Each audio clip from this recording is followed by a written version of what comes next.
సీతా స్వయంవరం సమయానికి శ్రీరాముడు మిథిలకు చేరుకున్నాడా? అలాగే వివిధ దేశాల రాజులందరూ వచ్చి శివధనుసును ఎక్కుపెట్టడంలో విఫలమైనప్పుడు రాముడు శివధనుసును ఎక్కుపెట్టడంలో ఉన్నటువంటి ఆంతర్యం ఏమిటి? జనకులకు వంశపారంపర్యంగా ఇంటిలో లభించినటువంటి ఆస్తి శివధనుస్సు.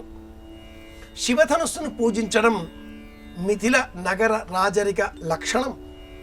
ఈ శివధనుస్సును ఎక్కుపెట్టిన వీరుడికే ఇలా ఆయాచితంగా నాగలికర్ర చివరన తగిలి లభించినటువంటి పెట్టెలో ఉన్న ఈ సీతాదేవి అయోనిజగా లభించిన కారణం చేత అలా ఎక్కుపెట్టిన వీరుడికే వీర్యశుల్క అన్న పేరిట ఈ సీతను ఇచ్చి వివాహం చేస్తాను అంటూ జనకుడు ప్రకటించడంతో పలు దేశాల రాజకుమారులు వచ్చి ప్రయత్నం చేసి విఫలురై వెళ్ళిపోయారు. ఇది నేపథ్యం.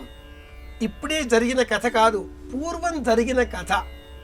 అలా ఉండగా విశ్వామిత్రుడు అయోధ్యకు వచ్చి దశరథుడితో సంభాషణ చేసి రామలక్ష్మణులను తన వెంట పెట్టుకొని యాగ నిర్వహణ యాగ సంరక్షణ అనే పేరిట అడవులకు తీసుకువెళ్ళి తాటక సంహారము, మారీచ సుబాహుల నియంత్రణ, తదుపరి ఇక్కడి నుంచి మిథిల ఒక్క 3 రోజుల ప్రయాణంలో ఉంది. అక్కడ పరమాద్భుతమైన శివధనుస్సు ఉన్నది అనగానే వీరుడైన ఆ రామచంద్రమూర్తి ధనుస్సును చూడాలి అని ఉబలాట పడ్డాడు.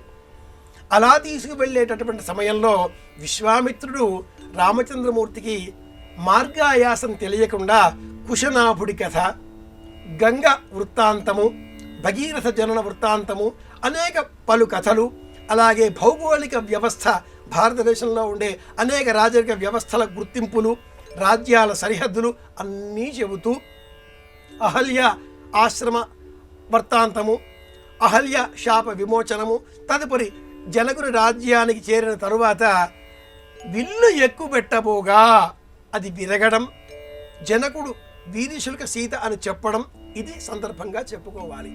అప్పుడే స్వయం ఏర్పాటు చేయడం, అప్పుడే దేశ విదేశాల రాజులు అక్కడికి వచ్చి ఉండడం, వారంతా ప్రయత్నాలు చేసి విఫలుడు కావడం, సభలో ఉండేటటువంటి రాజమూర్తులలో ఒకడైన రామచంద్రమూర్తి లేచి విల్లు ఎక్కుపెట్టడం, ఇదంతా కూడా శ్రీరామాయణానికి సంబంధించిన వర్ణన కాదు.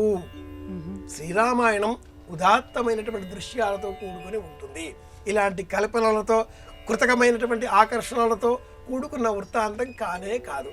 పూర్వం జరిగిన కథ ఇది అంటూ శతానీకుడు గౌతముడి కుమారుడు విశ్వామిత్రుడికి వివరిస్తాడు. ఇది రామాయణంలోని వృత్తాంతం.